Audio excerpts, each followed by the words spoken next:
So, this is the first video I assume. This is project number, like, 500 something. Here's the basic diagram for how a Stirling engine, or cryo cooler, or Stirling cooler, or reverse Stirling engine would be made. Not a Stirling engine, but it works in reverse. Anyway, at the bottom, the material requirements, if I was going to build my own, which I will. I am mostly done actually. Here is all these things that I did when I was first starting a project.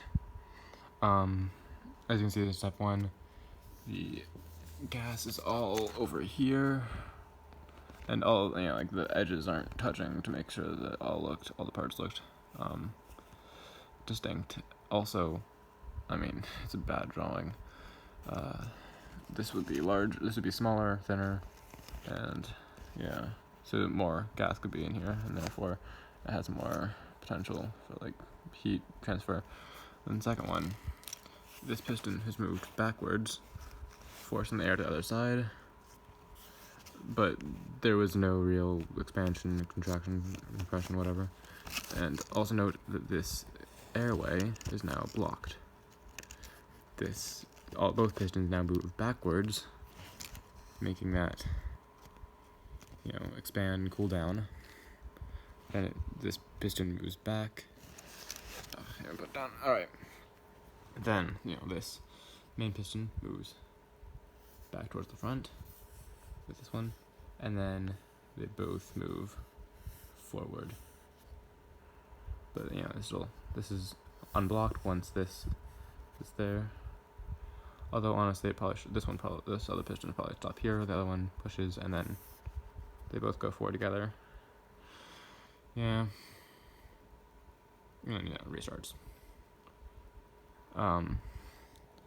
Now, to compress all the heat out of it, in this little.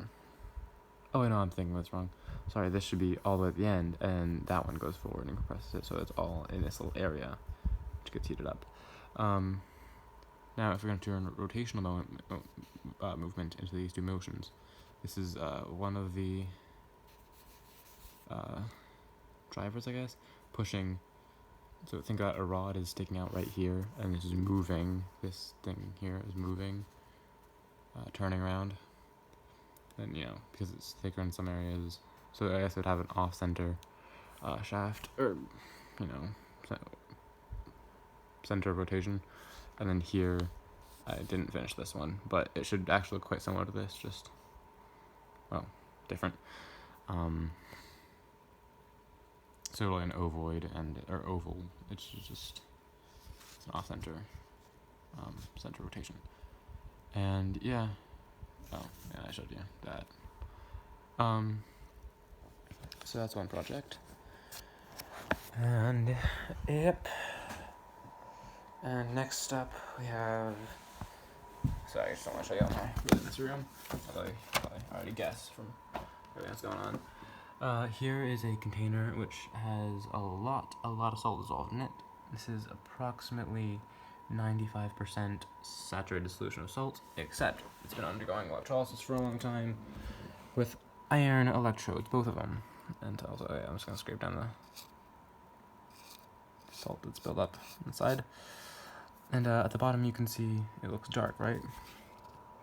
Maybe from the side it's more clear.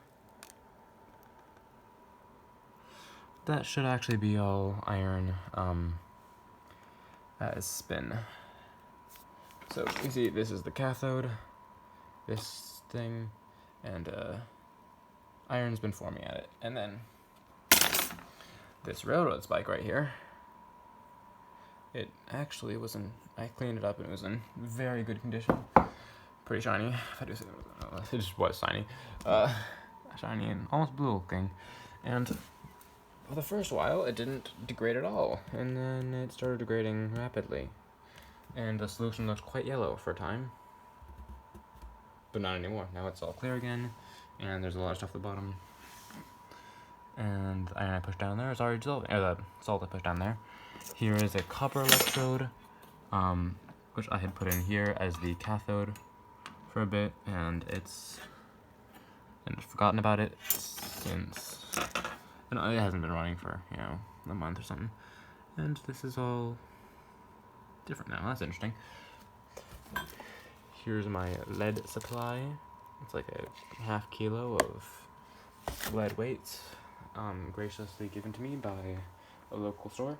This is a diaphragm cell. This has the bottom of it, you know, given that it's clay, and it also has this is clay in here, so you'd expect not much, not many ions are gonna flow. And then down the bottom of it, let's just pull it out right here, where it's all black. That seems to be, I mean, it's the cotton I put in there to even further slow down the flow. And as you see, there's little holes poked in it, so like only minimal flow of solution can go through. So I could have an acid here and a base there, and it should be work fine. And that's not going great, because there is so horribly little flow that after running this thing for 2 weeks, at 15 volts, and by the way, if you put both electrodes in this chamber, you get a amperage of about, like a resistance of about like a half ohm, whereas between the two, 15 volts was giving me 0.3 amps, 0.03 amps, so that's what, 3 milliamps, 30 milliamps, I don't know, I can't do math. So yeah, that's that, and